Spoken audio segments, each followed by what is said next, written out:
不能够理解你们那个变态的情感，我真的觉得很恶心，你知道吗？有什么要解释的吗？现在这个样子了，我都不知道该说些什么。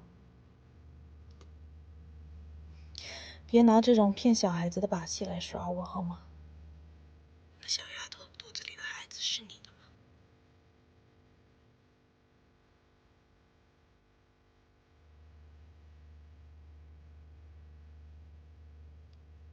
那现在怎么办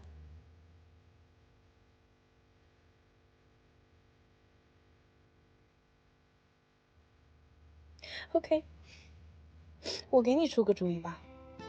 你现在就把那个小姑娘接回家，过几个月孩子生了，你又当爹又当外公的，多幸福啊！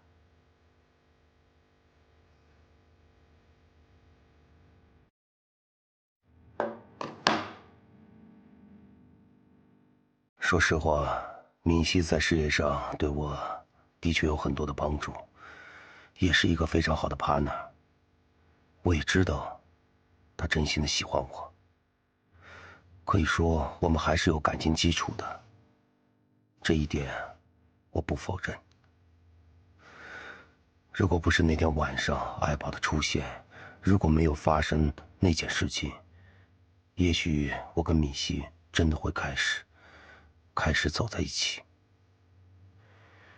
可是，就是因为那天晚上那个愚蠢的错误，这个错误既伤害到爱宝，也伤害到敏熙。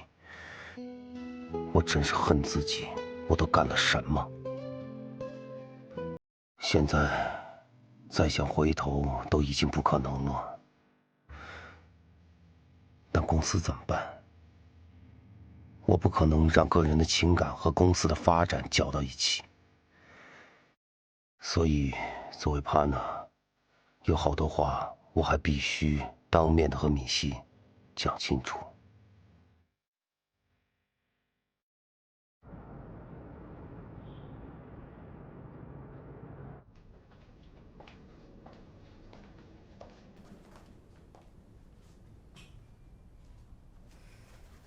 咖啡。谢谢。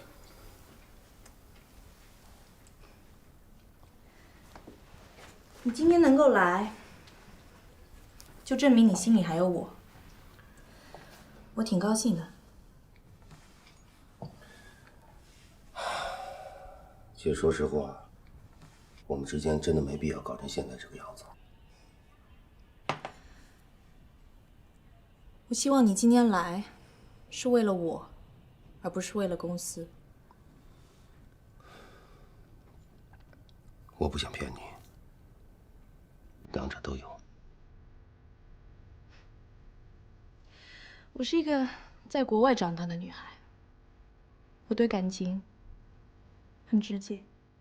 你知道，在国外喜欢一个人就是这种表现。我在乎的是这种感觉，感觉没有了，就等于什么都没有。我知道。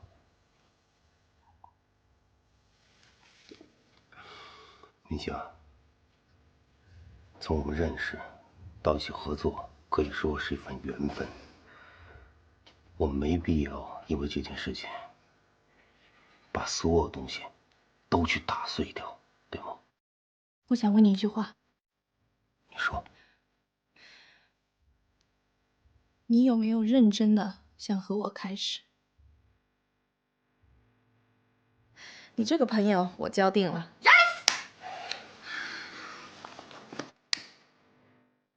我从来没有给任何人做过，just for you。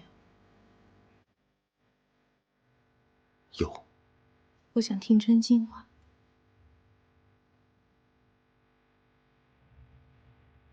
爸，别再丢掉我好吗？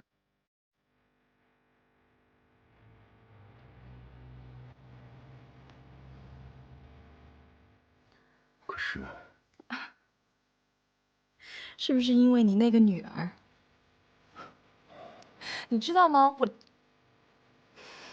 不能够理解你们那个变态的情感，我我真的觉得很恶心，你知道吗？很恶心，我讨厌她，我讨厌那个女人，我讨厌她叫你爸爸。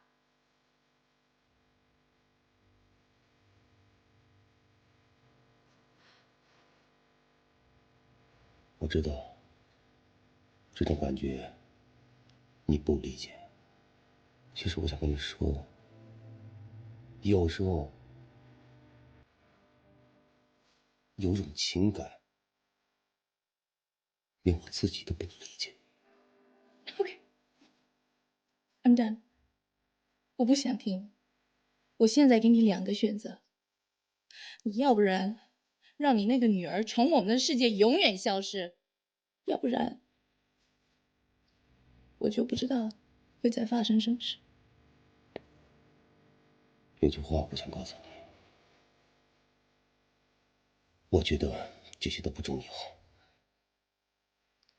我只是希望你把生意、公司和情感区分开，能行吗？你可能做得到，我做不到。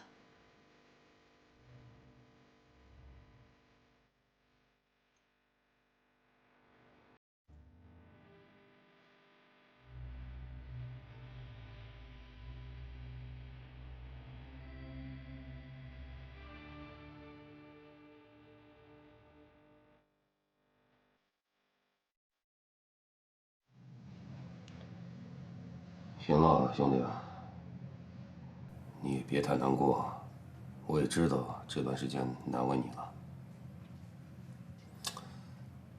放心，咱们还会有机会的。哎呀，心甘情愿了，也不用这么说，这没有到最后关头呢。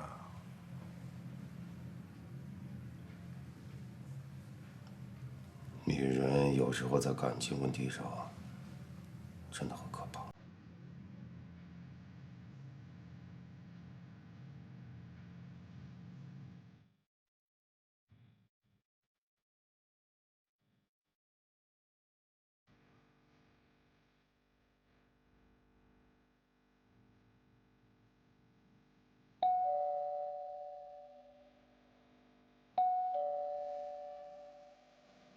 谁呀？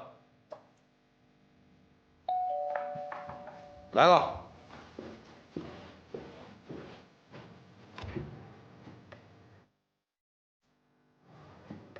嗨，老爸，又想干嘛，女儿？来看你啊，顺便给你个惊喜。